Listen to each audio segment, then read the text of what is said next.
Syukur untuk setiap rencanamu dan rancanganmu yang mulia. Dalam satu tubuh kami bersatu, menjadi duta kerajaanmu. Ku ucapkan berkat atas Indonesia, biar kemuliaan Tuhan akan nyata.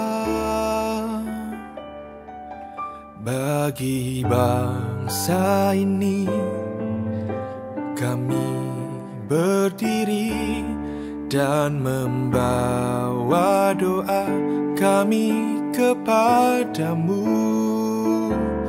Sesuatu yang besar pasti terjadi dan mengubahkan negeri kami. Hanya nama-Mu Tuhan ditinggikan atas seluruh bumi.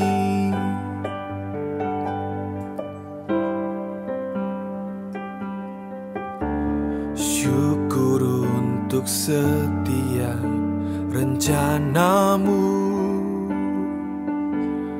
dan rancanganmu yang mulia. Dalam satu tubuh kami bersatu, menjadi duta kerajaanmu. Ku ucapkan berkat atas Indonesia, biar kemuliaan Tuhan akan nyata. Bagi bangsa ini kami berdiri dan membawa doa kami kepadamu. Sesuatu yang besar pasti terjadi dan mengubahkan negeri kami. Hanya nama-Mu Tuhan ditinggikan atas seluruh bumi.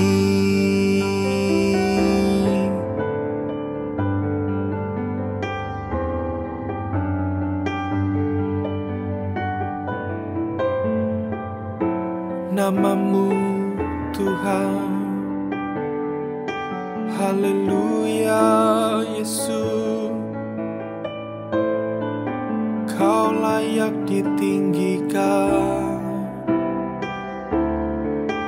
Yesus Tuhan. Haleluya Yesus Tuhan. Bagi bangsa ini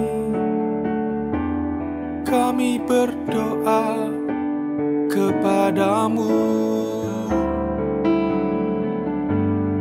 Haleluya.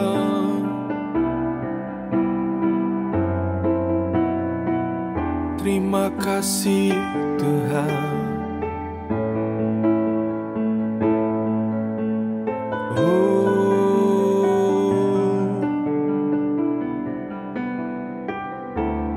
Bagi bangsa ini kami berdiri dan membawa doa kami kepadamu. Sesuatu yang besar pasti terjadi dan mengubahkan negeri kami. Hanya nama-Mu Tuhan ditinggikan, hanya nama-Mu Tuhan ditinggikan, hanya nama-Mu Tuhan ditinggikan atas seluruh bumi.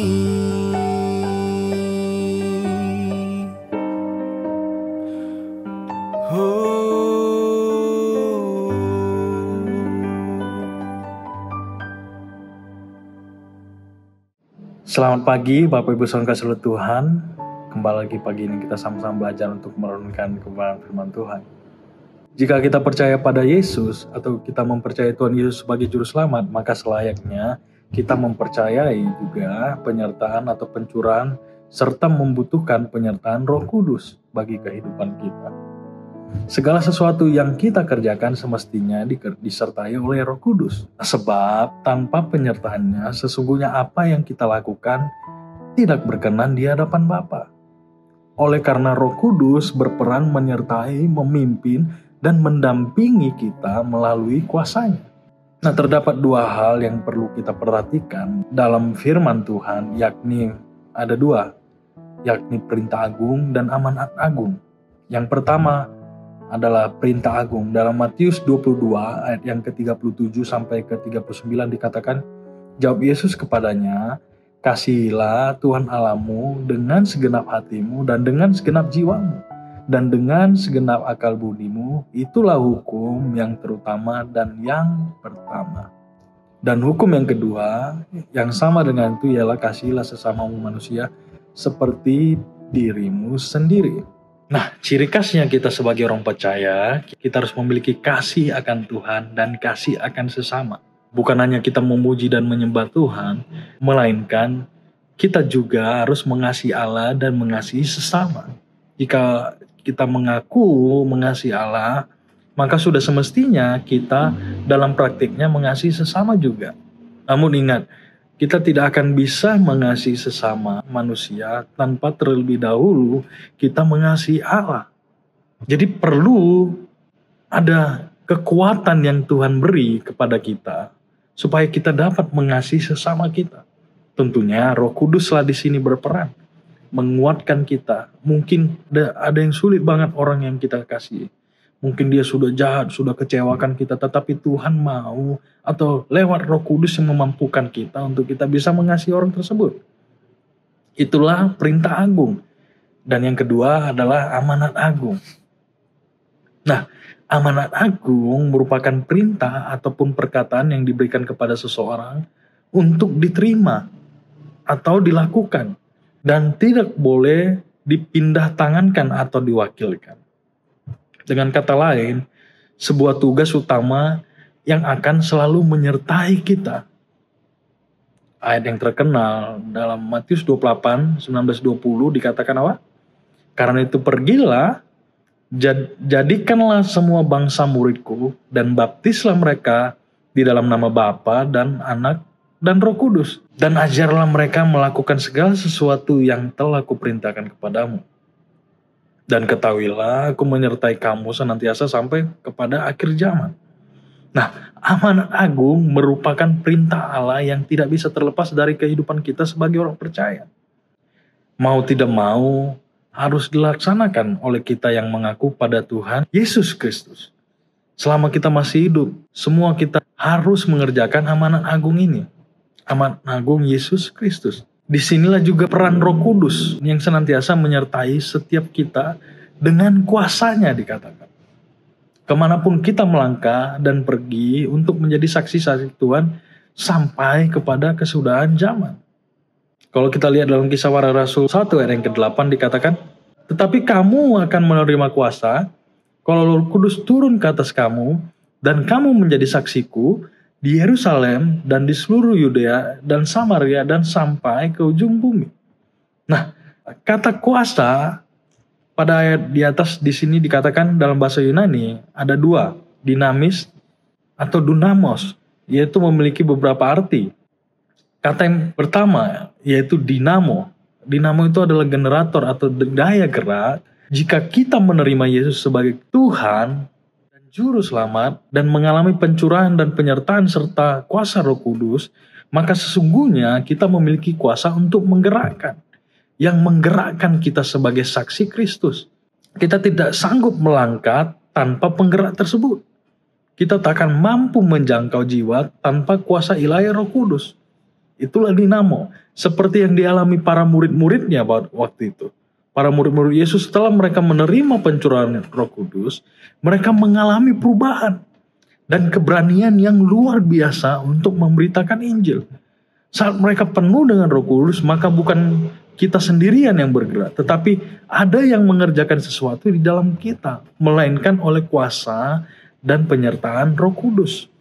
Bisa juga berarti dinamit atau alat peledak atau daya ledak. Kita tahu banyak fungsi dinamit, terutama sebagai peledak. Saat Roh Kudus dicurahkan bagi kita, maka sadar atau tidak sadar sesungguhnya di dalam diri kita terdapat kuasa yang daya ledaknya yang luar biasa, yang sanggup mengubahkan banyak hal dan mengatasi rintangan dalam kehidupan kita. Jadi banyak hal yang dilakukan, yang dikerjakan. Mungkin kita punya beban hidup tersendiri atau masalah yang belum selesai, tetapi lewat Roh Kudus kita mampu. Apa yang memampukan kita? Dinamit tadi ini yang memampukan kita. Ada daya ledak atau ada dinamo, ada daya gerak untuk memampukan kita melakukan sesuatu yang sebenarnya kita tidak mampu lakukan. Selanjutnya kata dinamis. Kata dinamis di sini mampu menyesuaikan diri di segala waktu serta keadaan. Roh Kudus tidak hanya menyertai kita untuk menjadi saksi Tuhan, melainkan juga agar kita tetap kuat dan bertahan di tengah badai dan dalam segala musim dan waktu kehidupan kita. Di saat situasi sulit sekali, Roh Kudus mampu memperlengkapi kita dengan hal-hal yang kita perlukan untuk menjalaninya. Terutama di masa-masa sukar atau di masa-masa kelam seperti sekarang ini yang tidak menentu. Kita tidak tahu apa yang terjadi ke depan. Kita sangat memerlukan Roh Kudus supaya mampu membuat kita bertahan. Mampu mengucap syukur, mampu memuji dan menyembah Tuhan. Serta kita tidak takut apapun yang kita hadapi di ke depan nanti. Jadi kita berserah hanya kepada tuntunan Roh Kudus. Makanya dikatakan dalam Wahyu 2 ayat 26 dikatakan di situ, dan barang siapa menang dan melakukan pekerjaanku sampai kesudahannya, kepadanya akan kukaruniakan kuasa atas bangsa-bangsa. Bapa menggenapi janjinya dan mencurahkan Roh Kudus supaya kita menerima keselamatan dan menyampaikan kabar baik kepada semua orang, menjadi saksi Kristus. Berarti kita menerima dan mengalami kuasa serta kekuatan Roh Kudus. Tentunya kita butuh selalu penyertaan Roh Kudus. Kerohanian kita disegarkan kembali, kita dipenuhi kembali. Roh Kudus memberikan atau menyegarkan, memberikan kekuatan yang baru, urapan yang baru kepada kita. Untuk kita dapat menjalani kehidupan ini, untuk menjadi saksi kemanapun kita pergi. Amin. Bapa yang kami sembah di dalam nama Tuhan Yesus Kristus, terima kasih buat firman-Mu yang mengajarkan kami supaya kami mampu menjadi saksi-Mu. Tentunya kami tidak mampu tanpa pencurahan, tanpa kuasa daripada Roh Kudus-Mu yang ada di dalam kami. Tentunya kami butuh penyertaan-Mu senantiasa untuk menolong kami, memampukan kami untuk kami berjalan kemanapun kami pergi. Terima kasih Tuhan buat firman-Mu, ajar kami selalu senantiasa untuk taat kepadamu, memberitakan kabar baik kemanapun kami pergi. Terima kasih Tuhan, kami menyerahkan semua kehidupan kami sepanjang hari ini ke dalam tangan-Mu. Hanya dalam nama Tuhan Yesus Kristus kami berdoa dan mengucap syukur. Haleluya. Amin. Amin. Bagi bangsa ini kami berdiri dan membawa doa kami kepadamu. Sesuatu yang besar pasti terjadi dan mengubahkan negeri kami. hanya nama-Mu Tuhan ditinggikan. Hanya nama-Mu Tuhan ditinggikan. Hanya nama-Mu Tuhan ditinggikan atas seluruh bumi.